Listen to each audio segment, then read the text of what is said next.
tunghayan natin ang palabas ng Bonneville Production na pinamagatang Rebel Ridge, kung saan magbabayad lang sana ng piyansa ang isang lalaki para makalaya ang kanyang pinsan mula sa pagkakulong. Ngunit hinuli ito ng mga pulis dahil pinaghihinalaan. Ngunit binalot sila ng takot nang malaman na ang kanila palang hinuli at pinagbintangan na may ilegal na aktibidad daw ay isa palang This is Pusik Station Movie Recap.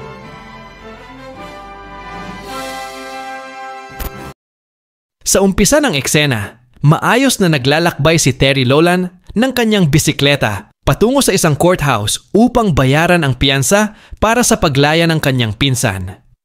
Maya-maya lang ay biglang may bumuntot sa kanyang patrol car ng pulis at ilang saglit lang ay binundol siya nito. Tumalsik si Terry na animoy parang bola ng tamaan nito ng patrol car. Humandusay ito sa kalsada agad. Bumaba ang pulis at tinutukan siya nito. Nagulat si Terry sa ginawa ng pulis at naitanong kung anong kasalanan niya. Kaya naman sinagot siya ng pulis na kanina pa daw siya hinabol nito pagtawid pa lang niya sa kanto. Ngunit hindi daw ito pinansin ni Terry kaya hinabol siya nito. Itinanggi ni Terry iyon dahil hindi daw niya nakita ang pulis. Dahil kung nakita daw niya ito, dapat hihinto na siya. Sinilip nila ang police record ni Terry, ngunit malinis ang record nito. Maya-maya pa ay nakapa ng pulis ang pera ni Terry na nakabalot sa isang cellophane na nagkakahalaga ng $36,000. Dahil dito, nang hinala lalo ang mga kapulisan kay Terry kung bakit nagkaroon siya ng ganun kalaking halaga at malamang galing daw ito sa illegal na aktibidad. Pinaliwanag ni Terry na ang pera niya ay galing sa legal na paraan. Ang 10,000 daw nito ay pangpiyansa para sa pinsan niya na nakakulong at ang $26,000 naman ay pambili daw niya ng truck panghanap buhay, panghila ng mga bangka. Ngunit hindi naniniwala ang mga pulis at lalo pang tumindi ang kanilang pagdududa na galing talaga sa illegal ang kanyang pera nang malaman nila na nahulihan pala ng ipinagbabawal na gamot at gumagamit ang kanyang pinsan kaya nakulong ito. Ngunit pinanindigan ng mga pulis ang kanilang hinala sa pera na dala ni Terry. Kaya kumpiskahin daw nila ito at dadalhin sa opisina sa loob ng 30 days. At kung gusto niyang mabawi ito, ay ilaban daw niya ito sa korte. Ngunit kakasuhan daw din siya ng mga pulis ng conspiracy dahil nakipagsabutan ito sa isang preso na gumawa ng ilegal. Pero sabi ng mga pulis kay Terry, kung kakalimutan daw niya ang tungkol sa pera at hahayaan na lang, ay malaya siyang makaalis at wala nang maging problema. Nagmakaawa si Terry sa mga pulis na ibigay ang kanyang pera dahil nakaschedule sa araw na ito ang pagbabayad niya ng piyansa para sa kanyang pinsan. Dahil kung mahuli daw siya sa pagbabayad nito, ay ililipat na ito sa bilibid na siyang ayaw ni Terry na mangyayari. Subalit bigo si Terry sa kanyang pakiusap. Sa halip binigyan siya ng tiket ng pulis bilang paglabag at hindi daw niya pagsunod sa batas trapiko at sabay pagkumpiska ng kanyang pera na $36,000 na kahit labag man sa kalooban niya ay wala na siyang nagagawa laban sa mga pulis. Kahit wala na siyang perang dala ay tumuloy pa rin si Terry sa courthouse at dito pinaalam niya sa clerk ng Korte Suprema ang mga nangyayari sa kanya. At dito tinapat siya agad ni Elliot na wala siyang maitulong tungkol sa nangyayari sa kanya dahil ang trabaho niya sa korte ay clerk lamang at hindi siya tagapagtanggol. At kung wala siyang dalang pera, ay hindi maayos ang papeles ng pagpiyansa niya sa pinsan niya at siguradong maipadala ito sa bilibid. Habang nag-uusap si Terry at ang clerk ng korte, narinig ito ni Summer, isang empleyada na malapit na ring maging abogada na nag-aayos din ng mga papeles ng piyansa. At ito'y nakausap din ni Terry. Nakwento ni Terry ang lahat na nangyayari sa kanya tungkol sa pagkuha ng mga pulis sa pera. Sinabihan siya ni Summer na pwede naman daw ilaban ang pera niya at posibleng makuha ito. Subalit aabutin ito ng kulang-kulang 1 taon. At ang masaklap pa nito ay siguradong doble pa sa $36,000 ang kanyang magagastos bago mabawi ito. Kaya ang mungkahi ni Summer kay Terry ay manghiram na lang ng 10,000 dahil kung mahuli siya na piyansahan ang pinsan niya siguradong bilibid ang bagsak nito. Nagpasalamat si Terry sa payo ni Summer at pagkatapos nilang magbigayan ng contact number ay agad tumawag si Terry sa kanyang kasosyo sa restaurant na kanyang inalisan para manghiram ng 10,000. Nangako ang kanyang kasosyo na magbigay at ito'y ihahanda pa via money order. Dahil wala ng pera si Terry ay nagpasya muna itong magpalipas ng gabi sa gubat at sa duyan lamang natutulog. Kinabukasan, pumunta si Terry sa isang police station na nakakasakop sa lugar upang ipablotter ang nangyayari sa kanya. At habang ikinukwento niya sa babaeng pulis ang nagyayari at ang description ng mga pulis na kumuha ng pera niya, ay dumating ang isa sa kumuha ng kanyang pera at dahil kasamahan ito ng babaeng gumawa ng police report, agad tinimbrehan ang kasamahan.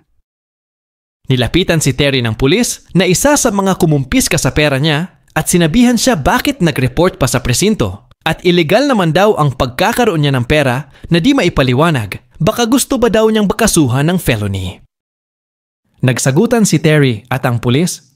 Maya-maya ay nakisali na ang chief ng mga pulis at sinabi kay Terry na alam na niya ang nangyari nung nahuli siya ng kanyang mga tauhan at legal naman daw ang pagsita sa kanya at pag hindi daw niya ititigil ang panghaharas sa mga tauhan niya ay kakasuhan daw siya. Sinabi ni Terry na legal ang pera niya at pwede nilang backcheck ang restaurant na pinanggalingan niya bilang patunay na doon galing ang pera niya. Ngunit ang sagot ng chief ay hindi na nila trabaho ang mag-backcheck. Kaya para matapos ang sagutan, sinabi na lang ni Terry na kahit yung 10,000 na lang daw ang ibalik sa pera niya at sa kanila na ang $26,000 para mapiyansahan lang niya ang pinsan niya. At dito napaisip ang chief at pinaserox ang papel na dala ni Terry para asikasuhin daw niya ito at dagdag sinabi kay Terry na sa Lunes ay pwede siyang bumalik dito kung gusto niyang makita ang pinsan niya sa ganap na 9:00 ng umaga. Nagpasalamat si Terry sa chief at tumingin na tila parang may ibig sabihin. Kinabukasan, bumalik sa istasyon ng pulis si Terry upang makita ang pinsan niya. Ngunit wala na siyang nadatnan dahil ang sabi ng chief ay nakaalis na ang bus na may dala ng pinsan niya dahil na-late siya ng 3 minuto. Hinabol ni Terry ang bus na may dalang bilanggo kasama na dito ang pinsan ni Terry. At nang mahabol ito, nangako si Terry na ilalabas niya ang pinsan niya sa bilangguan. Tinawagan ulit ni Terry ang dati niyang kasusyo at naitanong kung napadala na ba ang 10,000 na hiniram niya. Ngunit hindi ito napadala dahil ayon sa dati niyang kasusyo na may mga pulis daw umanong nag-serve ng search warrant sa restaurant niya na ang may pakana ay ang chief ng mga pulis na kumuha ng pera niya. Kaya dahil dito nagalit na si Terry. Pinuntahan ni Terry si Summer, ang babaeng nangakong tutulong sa kanya para mapalaya ang pinsan niya at sinabi na inilipat na ang pinsan niya at nasa bus na ito kaya kailangan nilang maagapan. Sinabi ni Summer na tutulong siya upang maasikaso ang mga papeles ng piyansa kaya kailangan din ni Terry na ihanda ang pera para dito. Sa police station, nag-backcheck ang mga pulis sa katauhan nitong si Terry Richmond. At dito nila nalaman na dati pala itong Marine at isang MCMF instructor, ngunit hindi nila alam ang ibig sabihin. Kaya sinilip muna nila sa internet, samantalang si Terry ay kakarating lang din sa police station ng mga oras na iyon, napansin ito ng chief. Bago pa man lumabas ang chief sa police station, naitanong muna niya sa mga tauhan niya kung may combat experience ba itong si Terry ayon sa record nito bilang Marine. Kaya ang tugon ng tauhan niya ay wala daw umanong combat experience kaya nakampante ang chief na salubungin ito. At sa pag-uusap ni Terry at ng chief ng pulis, sinabi ng chief diretsahan kay Terry na hindi daw masusunod ang kagustuhan niya at kahit anong gawin niya ay hindi na mababago ang desisyon ng chief. Sinabi ni Terry na may kasunduan daw sila pero hindi niya ito tinupad kaya wala na siyang magagawa kung hindi gawin ang pinaka-last option sa acronyms ng mga Marine na salitang PACE na letter E na ibig sabihin ay emergency. Sa loob ng station, nalaman na ng mga pulis sa Google ang ibig sabihin ng MCMF, ang Marine Corps Martial Art Program, at lalo silang kinabahan ng malaman na nagtuturo pala ito ng jiu-jitsu sa 6 na rehimen, One Mind Any Weapon. Kaya dahil kinabahan, lumabas ang isang pulis na si Steve at sinabihan ang chief na huwag siyang palapitin kay Terry dahil napakamapanganib ang kaharap niya. At dahil narinig ito ng chief, agad itong umatras ngunit dinikitan ito ni Terry at nang bumunot sana ng pistola. Ang chief ay agad sinunggaban ni Terry ito. Sabay agaw, lumapit si Steve upang tulungan sana ang kanyang chief. Ngunit pinaghahagis lang sila ni Terry ng walang kahirap-hirap. Ginawang human shield ni Terry ang chief papuntang estasyon ng pulis. Nakialam sana ang mga pulis na nakapaligid, ngunit pinakalma ito ng chief at huwag daw mabahala. Sa loob ng police station, ipinusa sa bangko ang dalawang pulis at inutusan ni Terry ang babaeng pulis na kunin daw ang pera niya. At ayon sa napagkasunduan, sabi ni Terry na bigyan lang daw siya ng 10,000 dahil yan lang ang kanilang napag-usapan ng chief. Pagkatapos makuha ni Terry ang 10,000, ay agad sinabihan niya ang pulis na babae na lalabas siya ng presinto at palabasin na nahuli na siya nito para hindi magkaroon ng commotion sa labas ng police station dahil panigurado na harangin daw siya ng mga pulis na nasa labas. Tinanggalan niya ng bala ang pistola ng policewoman at agad sinabihan niya ang pulis na babae na huwag siyang gumawa ng hakbang na maglagay sa kanya sa kapahamakan dahil nakasalalay daw dito ang buhay niya at buhay ng kapwa niya pulis. At dito sumang-ayon naman ang policewoman. Napaniwala nila ang mga pulis na nasa labas sa kanilang pagpapanggap at sa makatuwid nakatakas si Terry at nakalayo sa police station na iyon. Agad nagtungo si Terry sa courthouse upang bayaran ang piyansa para sa pinsan niya. Minamadali niya ito dahil alam niya na tinutugis na siya ng mga pulis sa presintong kanyang pinanggalingan. Nalaman ni Summer ang kanyang ginawa na kinuha niya ang pera niya sa presinto. Kaya minamadali nilang papirmahan ito sa judge ang release paper upang bago pa man makarating ang pulis na aaresto kay Terry, ay permado na ang release paper at napagtagumpayan nila ito. Kasunod nito ay ang pagdating ng mga pulis at agad nasakuti si Terry. Pagkatapos ma-check up ang kalagayan ni Terry, dahil nagamitan ito ng teaser gun sa kanyang pagka-aresto, dinala ito ng pulis na isa sa kumuha ng pera niya pabalik ng police station kung saan naroon ang chief of police. Sa loob ng sasakyan kinausap siya nito. Sinabi ng chief na kung alam niya na isa pala siyang dating marine ay hindi daw sana mangyari ang mga ganong eksena dahil pareho lang naman sila ng hanay at naglilingkod sa gobyerno. At kung anuman ang nangyayari sa kanila ay dapat kalimutan na. At kailangan na mag-move on. At kung may nakita man daw siya na hindi maganda para sa kanya sa police station, ay tumahimik na lamang siya. Nabanggit ng chief na nasa ospital ang pinsan niya dahil binanatan daw ito pagpasok ng selda sa bilibid. Napasigaw si Terry at sinisi ang pulis na kumuha ng kanyang pera para sana sa piyansa ng pinsan niya. Nagsalita ang chief na huwag na silang magsisihan dahil nangyari na ito at ang layunin nila ngayon ay hindi makipagsisihan at makipagtalo kung hindi ayusin ang problema.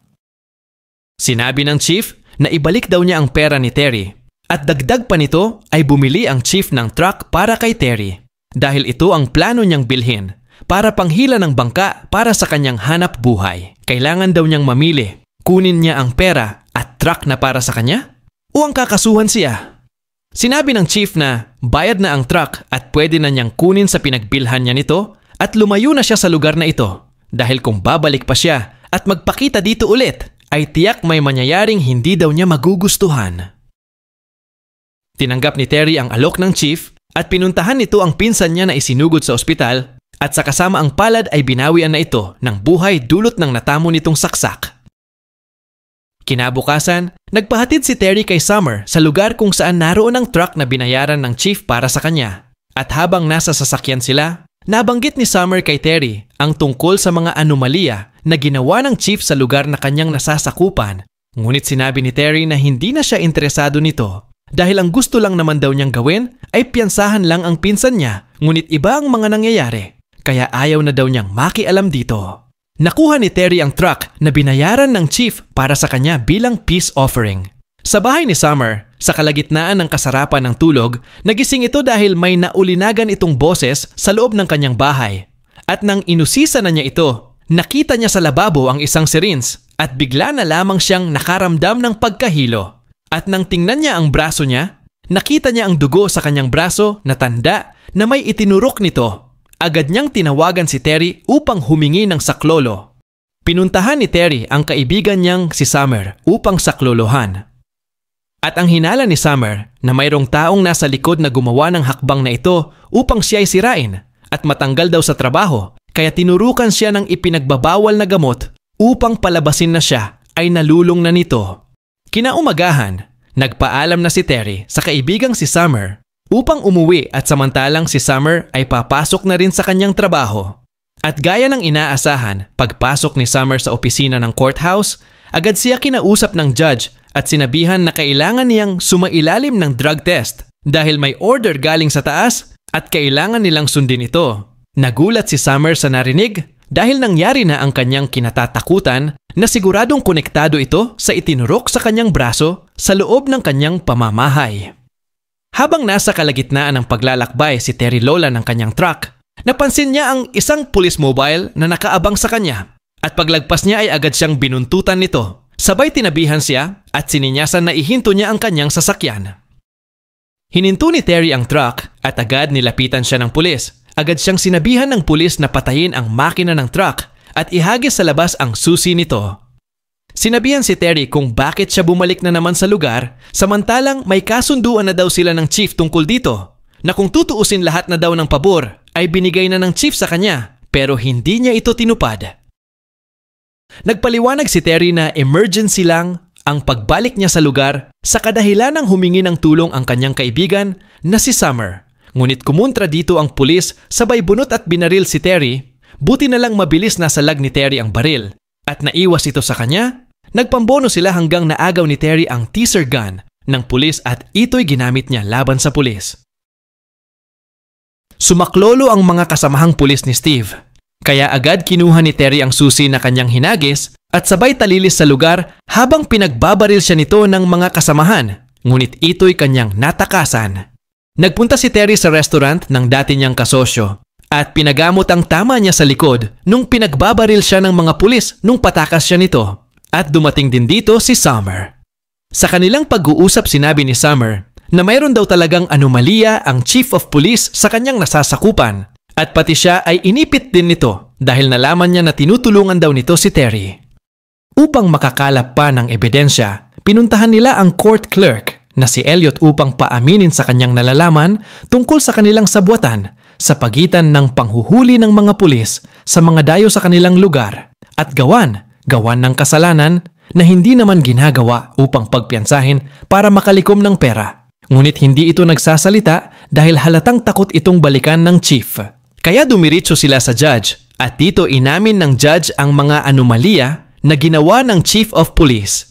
Na totoo lahat ito, na para makalikom ng salapi ay pinaghuhuli nila ang mga dumadayo sa lugar at gawa ng mga kasalanan na humantong sa pagbabayad ng piyansa at ang pera nito ay mapunta sa police station na gagamitin niya sa pansariling kapakanan. At nabanggit din nito na talagang sinadyang iligpit ang kanyang pinsan upang linisin nito ang nangyayari sa pagitan nila sa police station at para hindi na ito kakalat pa at malaman pa ng iba. Sinabi ng judge na maraming may gusto na maalis na ang chief sa lugar na iyon. Ngunit wala silang magawa. Nagdesisyon si Terry at Summer. Napuntahan ang basement ng courthouse upang kunin ang hard drive at mga SD card na nakalagay sa kanilang mga CCTV upang magamit na ebidensya laban sa chief. Ngunit pagdating nila sa lugar, ay may nauna na pala sa kanila ang mga tauhan ng chief dahil pinagplanuhan na pala itong sunugin upang maitago nila ang kanilang anomalya at mawala lahat ng ebidensya na pwedeng magdiin sa kanila.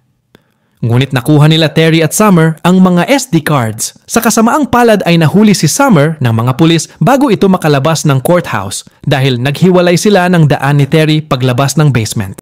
Sinundan ni Terry ang sasakyan ng mga pulis na tumangay kay Summer at dinala siya nito sa isang liblib na lugar kung saan may isang puting sasakyan ang naghihintay at nang umalis na ito ulit ay nahuli ang isang police mobile. Kaya hindi nag-aksaya ng oras si Terry.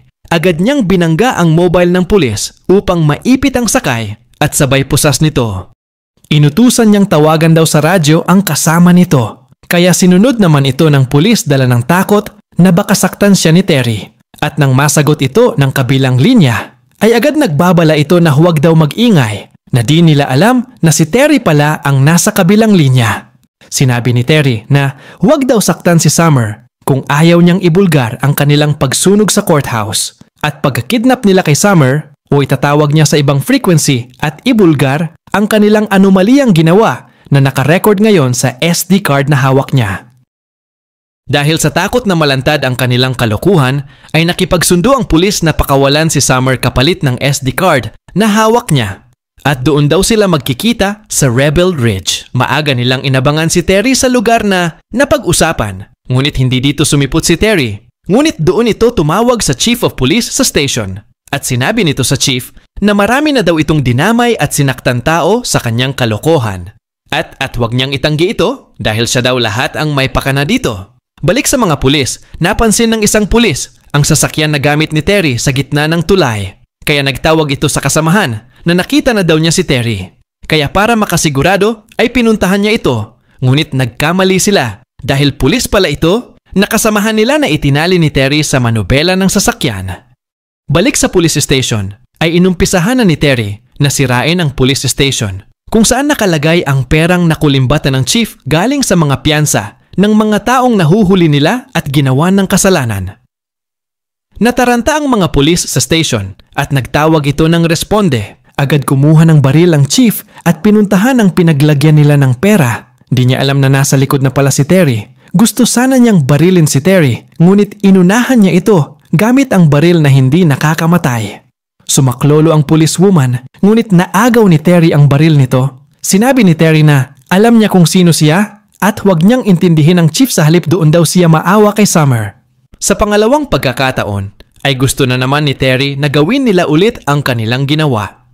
Sinabihan ni Terry ang Chief of Police na sa oras na makuha niyang ligtas si Summer, ay kusa siyang susuko sa mga pulis. Pero kung hindi ay susunugin daw niya lahat ang police station. Lumabas sila Terry kasama ang policewoman habang nakatutok sa likuran ni Terry ang baril nito. Sinalubong ito ni Steve at agad hinanap ang mga SD card at sinira ito.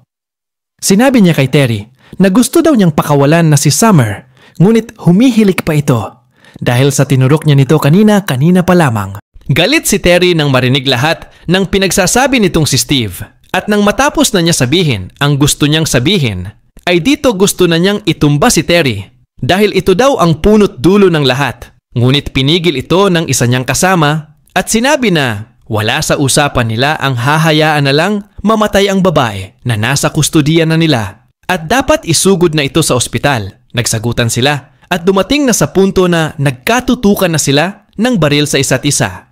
Biglang dumating ang chief at binaril ang hita ng isang pulis na kumontra sa mga pinaggagawa ni Steve. Sinabi ng policewoman na tumawag sila ng ambulance ngunit pinigil ito ng chief upang hindi na malaman ng iba ang mga nagaganap sa police station at hindi malantad ang kanilang kalokohan. Habang pinapaliwanagan ng chief ang mga tauhan niya kung anong dapat gawin, ay agad hinila ni Terry at kinaladkad ang pulis na may sugat sa hita at kumubli sa isang patrol car habang pinagbabaril sila ng mga pulis. Agad naghagis ng smoke grenade si Terry upang hindi sila makita ng mga pulis na nakaabang sa kanila. At nang nabalot na ng usok ang paligid, dito inisa-isa na ni Terry na patikimin ang mga pulis na nakaabang sa kanila at inisa-isa niya itong patulugin. Sa kasagsagan ng abakbakan, pinilit ni Terry na buksan ang sirena ng police car dahil ayon sa pulis na may tama sa hita, automatic daw na nagre-record ang dashcam nito pag nakabukas na ang ilaw ng sirena, kaya nakuhanan nito ang mga nangyayari at pati ang chief habang pinagbabaril siya nito. Sinikap ni Terry na makalayo sa lugar dala ang kaibigan, pati na ang pulis na may sugat sa hita. Ngunit sinubukan itong pigilan ni Steve, ngunit nalaglag ito sa sasakyan. Hinabol sila ng mga pulis, kasama na nito ang chief upang hindi sila makatakas. Ngunit imbis na hulihin sila Terry, ay tinulungan sila ng policewoman. Binundol nito ang patrol car na sinakyan ng chief at sa kabutihang palad ay natakasan nila ito. Dinala nila sa hospital si Terry at ang sugat ang pulis at kinuha ni Terry ang hard drive na nakalagay sa likurang bahagi ng patrol car upang magamit na ebidensya laban sa katiwaliang ginawa ng Chief of Police sa nasabing lugar. Sana nagustuhan mo ang videong ito. Kung natapos mo ito, maraming salamat sa panunood. Stay safe, amigo! This is Pusik Station Movie Recap.